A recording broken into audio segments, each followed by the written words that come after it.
Hello everyone and welcome back to Lucky Loaders 15, where I'll be giving you 4 tips for tomorrow's horse racing action. Now before we get stuck into that, I just want to apologise for not doing a video over the last couple of days. I've just been really busy with family commitments, and also as well it was the England and Ukraine game over the weekend, so I'm sure plenty of you were watching that. But yeah, that's why I didn't upload video for the last couple of days. Also as well, quickly just reflect on my latest video which came out on Friday night for Saturday's racing. Yeah, in the end it wasn't our best day. We actually, to be fair though, did have 3 non-runners, so we only had 2 selections. My Nat Dark Jedi was very well gambled on at Haydock, went off around about joint favourite in the end, even though there were a couple of non-runners, but there was a lot of support around for it, and in the end I just think maybe the conditions went against him. But I'm not too sure. If you actually look at his form, a lot of it come with cutting the ground, so I'm not sure why he ran a little bit below par that day. There were a couple of well handicapped horses, including the winner Lunac, who had previously been a good horse for Andrew Bolden but lost his way a little bit. But yeah, that was disappointing there. And Third Kingdom ran okay, but only could run into the place. So our 2 selections that did run on Saturday were slightly disappointing, but hopefully we can be back in the winners enclosure tomorrow. And like I said, I've got 4 tips for you. So let's get into the first of them. Then we're going to be going to Wolverhampton in the 320 for the first one, and this is going to be an extra tip here where I'm going with a horse called Coronation Cottage for Oliver Stammer's claiming 5, and he's riding for Malcolm Saunders. Now I think it's quite interesting that connections are turning around this horse so quickly.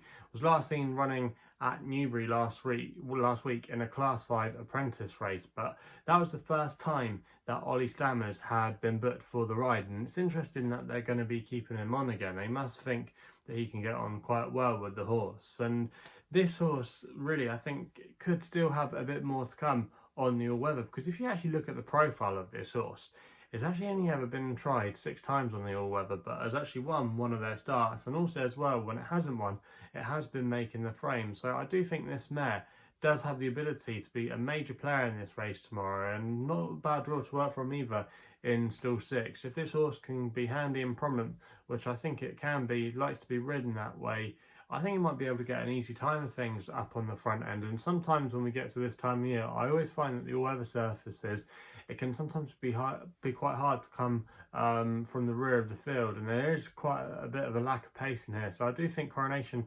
Cottage is down to a workable mark now. She's now down £2 below her last winning mark. She won at Bath last year for a mark of 64 on the turf, but she is well handicapped on some of her old form, and with the £5 as well of Ollie Stammers, I think it's interesting that they're keeping the connection there.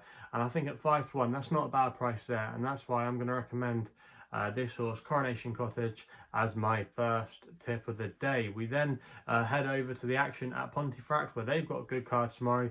We're going to the 335 here, where I'm going to tip Hey Jonesy, who's going to be my nap of the day for Oisin McSweeney, claiming a handy £7, and he's riding for Kevin Ryan. Now this horse can be a bit of a quirky horse. He's only ever won 2 starts in his career from 27 runs. However, he's been running quite well, I think, on his last couple of starts. Finished 3rd at Chester on his penultimate start, and then he went to the Royal Ascot in the Wokingham, where he was looking to retain his title. And to be fair to him, I still think he ran an absolute blinder, even though he finished in 6th place. He was one of the only horses that remained on the front end at the end of the race. He likes to be handy, he likes to get on with things. 6 furlongs definitely seems to be his trip, but he ran an absolute blinder because all the horses that finished in the places in that race had to come from behind. So I do think you can mark up Hey Jonesy's run there, and I think the track tomorrow at Pontefract will really suit him. He's currently available at 9 to 2, which I thought was a bit big for him. So I think he's definitely worth a value bet here, and that's why he is going to be my nap of the day tomorrow. Also, what's going to be positive is Oisin McSweeney is going to be claiming that £7, and off a mark of 100. It means in essence he's going to be running off a mark of 93, and he's not had a claimer on him for a while, so I do think that will suit him. Kevin Ryan's team are in good form, and I think he'll enjoy the track. He's shown some good form with some sharp tracks that have got bends on them, and I do think that will suit him. And I think if he can get to the front, he might be able to outstay a few of these speedier types, and I think with that £7, that could just make all the difference. And Oisin McSweeney as well, if you've been watching the racing over the last couple of weeks, he's been given a few opportunities by Kevin Ryan and has paid him back with a few winners. So I do like the chances of this horse tomorrow, and if the rain does fall, which we are expecting, he won't mind that too much either. He can handle it. So I do think he's got a good chance in this race tomorrow, and that's why Hey Jonesy is going to be my nap in the 3:35 at Pontefract. We then go to Brighton for the evening card there, where I'm going to the 6:35 with a horse called Queen Sarabi for Molly Phillips, claiming 7, riding for Tony Carroll.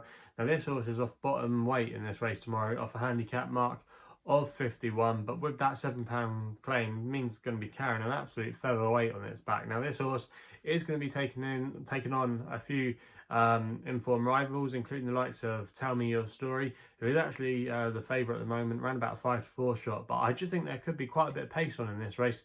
Tell Me Your Story is a horse that likes to go forward, also as well, given the slip. There are a couple of others in here that like to get on with things early, and I think it could just set up for a hold-up horse like Queen Sarabi, who on a couple of starts ago, if you go back for her form on a penultimate start at Brighton, actually came off a strong pace behind a horse of Eve Johnson-Hortons, who's actually gone on to do some good things. Canary Queen, I think it's called.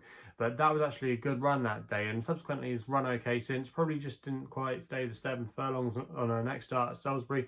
But I think going back to this track over 6 furlongs, it could really suit up for this horse. And with a featherweight, getting nearly 2 stones, from some of their rivals, I just think that this horse is well chucked in here tomorrow and could have a little bit more to come. So that's why I'm going to be putting her up as my next best of the day. And I think at 6-1 in some places with some firms, that's a more than genuine price.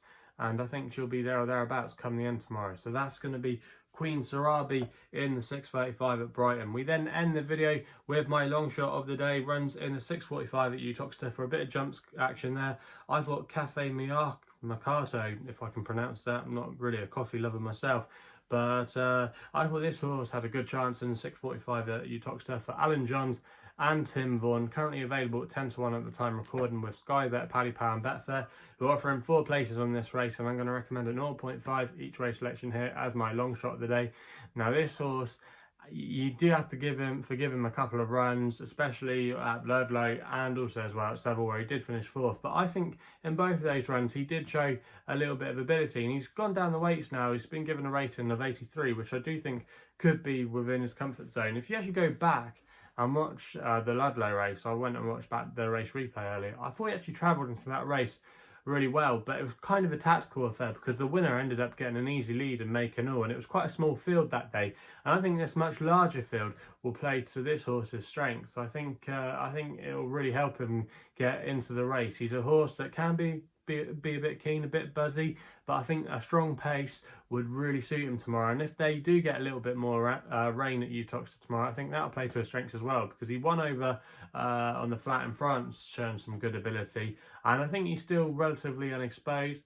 He's been running in some weak races, but I do think off a mark of 83 with Tim Vaughan stable as well, coming back into a little bit of form. They had their first winner for a while last week, even though they haven't had a winner since then. A few of their other horses have been running okay, so I do think the yard could be in a slightly better place. And this Caffe Macchiato, around about 10-1, I think it's got a decent chance of filling the first 4 at that kind of price, and that's why I'm going to recommend a 0.5 each way selection as my long shot of the day. So they're the 4 tips for tomorrow's racing. If you're still enjoying these videos, remember to hit the thumbs up button and subscribe here to my YouTube channel at LuckyLoaders15. Also as well, if you want to follow me on Twitter, that's the best place to do so on social media, where my handle is at LuckyLoader15. And if you want to find out a little bit more about myself, my website address is www.chrisloaderracing.co.uk. So please game responsibly. Hopefully we can have some winners for you guys tomorrow, and we'll be seeing you soon.